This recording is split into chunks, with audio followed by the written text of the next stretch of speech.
Good evening and welcome to another program. This time we deal with the National Planning Commission, which has raised something of particular interest. Everybody in South Africa knows that it was a miracle how we got from apartheid through into a constitutional democracy. But the real question is, how do we get further? The National Planning Commission has put up a vision for where we could be in 2030. It's particularly appropriate for us to discuss this in this program, which deals with constitutional matters, because, in fact, towards the end of the report, they say the starting point for a new South Africa which would implement that vision of 2030, is the Constitution. And it's about that particular vision and how we implement it and the leadership that will get us there that we want to dwell on this evening. Now, with me in the studio, I have the chairperson of the National Planning Commission, Minister Trevor Manuel, Archbishop Caton, Reverend Thabo Makgoba, and Dr. Louise van Rhyn from Symphonia. Can I start with you, Minister? I read here, I mean, it's very moving when you say, therefore, in 2030, we experience daily how, and you set out a whole series of objectives. We feel loved, we feel respected, we feel understood, we feel healthy, we play, we worship, we laugh together, we feel informed, we feel accommodated. This is about a sense, a vision of a South African community.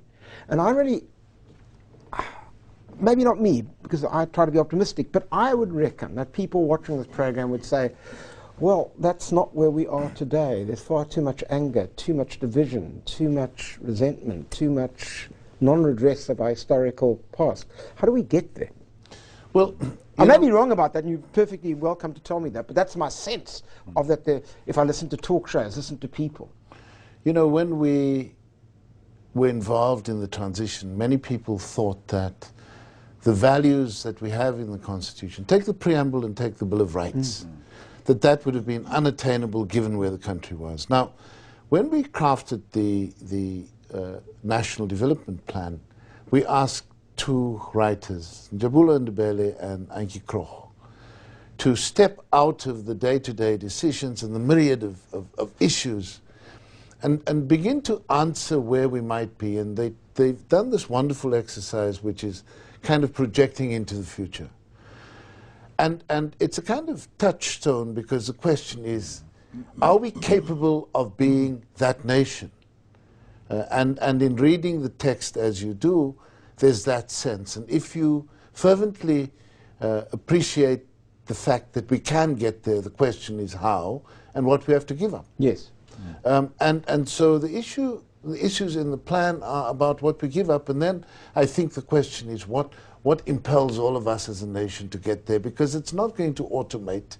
It needs a set of decisive actions, and that's what we need to talk about to each other. See, but can I just ask you this? I mean, I accept that it's completely hagiographic, with all great respect to Mr. Mandela, who played this extraordinary role, to simply see that he was Moses who led us into the promised land, and the millions of people who struggled for democracy were completely irrelevant. I mean, that's complete nonsense. But the fact was, there was leadership from him and others, which got us through that awful time.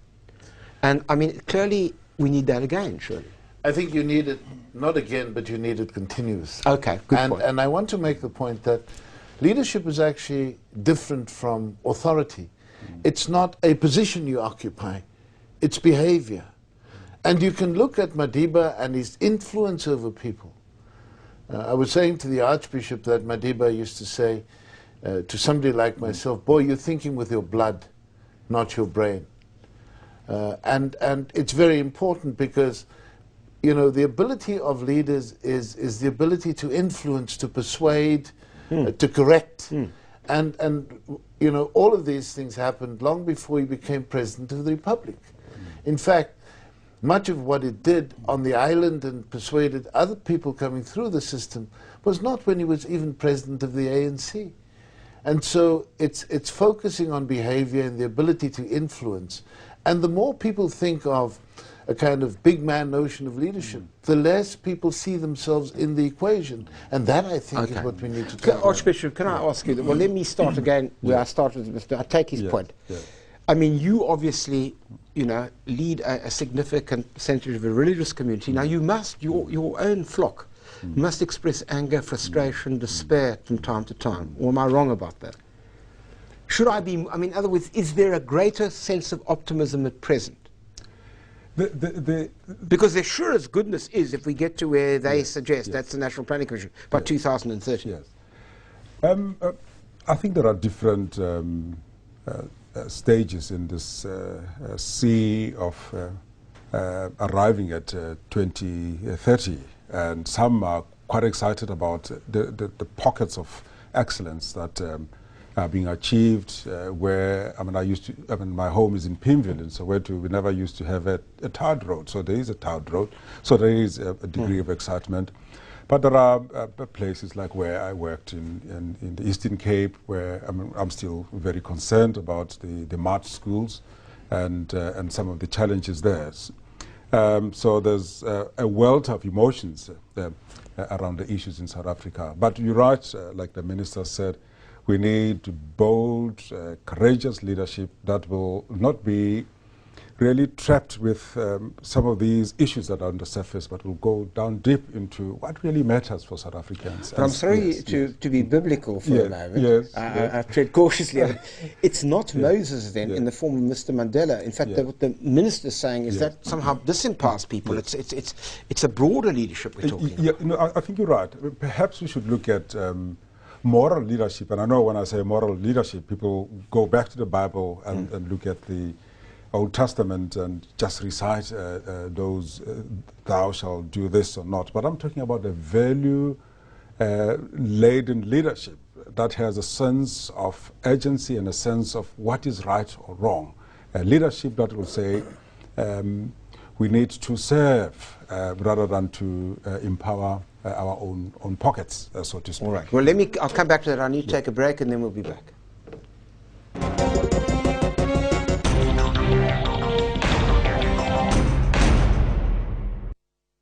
Welcome back. Dr. Let me ask you the same question. I mean, leadership is clearly, therefore, not just a question of finding somebody. Not that there aren't people, but it's not. Why do I get the impression that we're always looking for one person who's going to lead us there, rather than, in a sense, something broader? Why are we so passive? We weren't always so passive. Exactly. And I think that's the sadness about what happened since 1994, and it is an opportunity because it asks of us as South African citizens to say, this is my country, my future, and I'm not going to sit back and wait any longer for Superman or some miraculous person who's going to come and lead us, Moses. It's about what I do day to day, and my commitment as a citizen and our commitment as citizens to say, what can we do to create that future? Because it is a beautiful, beautiful vision. And it's one of those, we all need to have that vision. Mean? I mean, somebody listening says, yes, fine, but what does that mean for me? It means that instead of sitting around complaining about education, for example. Yes, let's take that. Let's take education. Instead of sitting around complaining, is to go and make myself available, not just my money, but my skills and my experience. We have millions of people in this country who have had the benefit of living in this country and are educated and are now sitting in their corporate offices in corporate South Africa and waiting for someone else to deal with the issue rather than making themselves available. And so it's about all of us making our skills and talents and contribution available and going to help and not sit and criticize and judge from the outside, because it's not going to get us anywhere. There's no benefit for that in that. So why have we lost that militancy? In many ways, I mean, the Archbishop and I certainly come from the mass democratic movement tradition, where struggles were part of what we did every single day. And we couldn't, I mean, the apartheid had entrenched itself in society as a force over everything. And democracy came as a consequence of these many struggles led by little people who assumed leadership responsibilities, replete with all of the risks.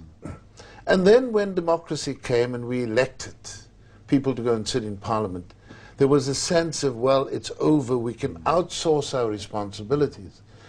And I think that what the National Planning Commission is arguing for is for people to be involved differently, so that each one of us as South Africans understands, as Louise says, we can't outsource our responsibilities. In fact, the privileges that many of us have in South Africa should compel us to give voluntarily of our time, because that's how you're going to close the gap. All right, but let me put you on one thing. just picking up. The one amazing thing about the mass democratic movement, and I'm speaking now from my own background in that, as a white person if I can, nobody ever regarded me as white or black or pink when I was there. They thought, I'm on the right side here, I'm with you, and therefore I'm embraced. I get the feeling now we've lost that inclusiveness that we used to have. Now maybe that's the fault of people who sat in their corporate boxes and moaned, I don't know, but that's the sense I get, and there's a need for leadership there too. There clearly is a need for leadership. I think on the one hand, the equity provisions in the Bill of Rights require us to act correctly. But I think that it's important to recognize that the counteraction is in fact a culture of entitlement.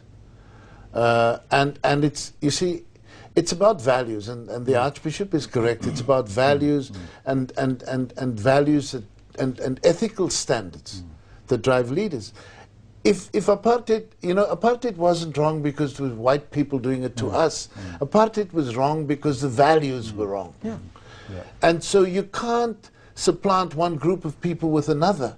It's about getting the values right, getting equity and participation structured differently, so that all of us feel that we have a stake in what happens in this country.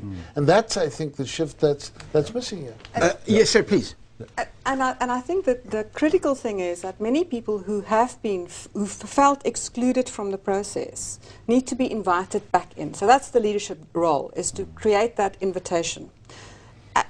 We find that when we create opportunities... When you talk about excluded, I want to probe you there as to who you're talking about. So for a long time, I had a story about I have no role to play, I'm a white woman, I don't have a sense of belonging anymore in this country. I came back from the UK, didn't know how to find my place. It took me 6 years to find my place. But what I realized is that my story about me being a white person and I had no role was my stuff. There wasn't anybody else giving me that stuff. Okay. But I was carrying that around, and that was stopping me from making a contribution. And it was a choice that I had to make, to say, I'm going to make myself available for a different kind of involvement. And I started to work with principals on the Cape Flats, and my life changed. It was and it remains one of the most amazing, life-changing experience for me to be in community with people who I wouldn't normally spend my time with. And I've realized that's the point, is we need to create those opportunities for people. Give them the opportunity to work with people other than the people who they normally spend their time with. Discover the joy and the beauty of our democracy and our diversity. But it's not something that happens automatically. That's the leadership role, is to create those opportunities, is to make it possible for people. Can I just ask, I know you want to say something, but I wonder if you just take on board the following. I'm anxious that there shouldn't be just a question that sort of privileged people who basically, because of the past, are white people, as much as I think that they've got to do a whole lot more than they're doing. But millions of black people are also disempowered because of their poverty. You don't become an active citizen when you literally have the roof over your head. And I'm anxious as to how we deal with that too. I think that's an important point. I mean, I've been working alongside the people of Makgoba in terms of the sanitation and water problem through the Social Justice Coalition. And what I've learned there is people there said, Archbishop, don't speak for us, walk alongside us, so that we are able to articulate our position. And where we struggle to articulate it, you have felt and you have smelt the stench of Makgoba, then you can put it in your own words. And we have a backlog in South Africa, but we need to create an enabling environment such that those wonderful entrepreneurs in Khayelitsha can actually be promoted. Because if you just drive down to Khayelitsha, I mean, you see the vegetables that they sell, you see the doors or the door frames and the rest of those. So we've got skills here. It's a question of how do we measure and tap that skill and bring those that are in the margin into the center. Because otherwise they're not going to be active. They can't be, because it's much harder when you're actually... Mind you, I'm not sure about that. People who really were... as the minister will tell me that there were people who were very, very poor during apartheid, and they were on the barricades day in and day out. I grew up in Alex, and poverty didn't make me to be a passive. To be a passive. I said, I'm going to speak out and speak up because I have a vision of a better Alexander Township. Well, I want to talk about that in a moment, but I have to take a break quickly.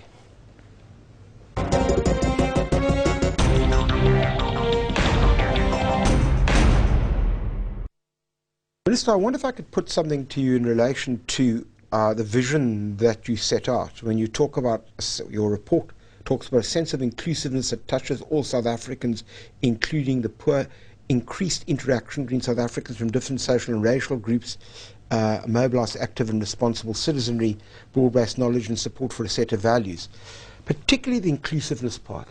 I'm just worried that we're getting an overlay of race and class in this country, that there's some people who are very rich, vast majority are very poor, and in a sense you can't have inclusiveness then. And that there's a sense of value here. What kind of values do we really want to promote from the top down?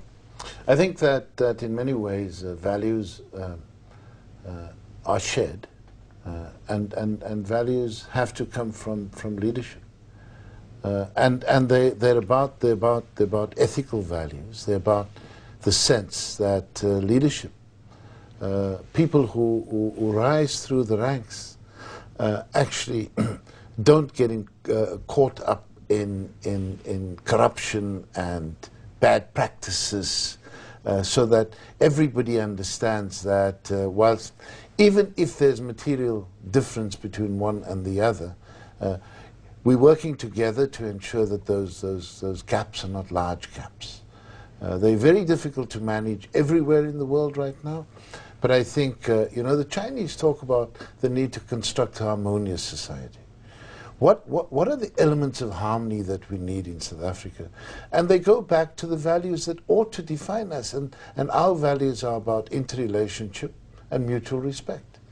But it's in the conduct, and that conduct is present in how we manage things, how we manage the resources that we have to look after, how we manage time, how we manage people, how we manage issues like respect. And people learn. It's more than just the authority of office.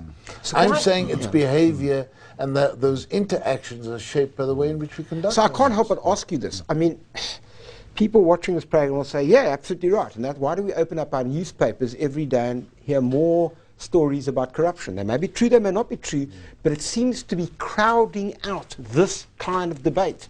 We're having a debate about whether we should put people behind bars rather than a debate about a mobilised, active and responsible citizenry. You see, I fervently believe that leadership must step up and be seen. And it's not just people in political office. I think across the board, all of us have a responsibility to deal with these issues very differently.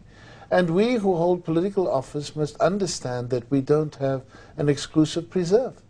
We must understand that leadership everywhere is a risky business, that people criticize you, and that happens. And the more you conduct yourself in a way where you invite criticism, the more it's going to happen. But in a democracy, leaders are people who are criticized. It's par for the course. I don't think that... Provided I accept that it's a principled criticism and not an ad hominem one, but that's the point I wanted to ask you is, we have an extraordinarily beautifully written constitution, and in fact if we could implement those values, I suspect we'd have utopia.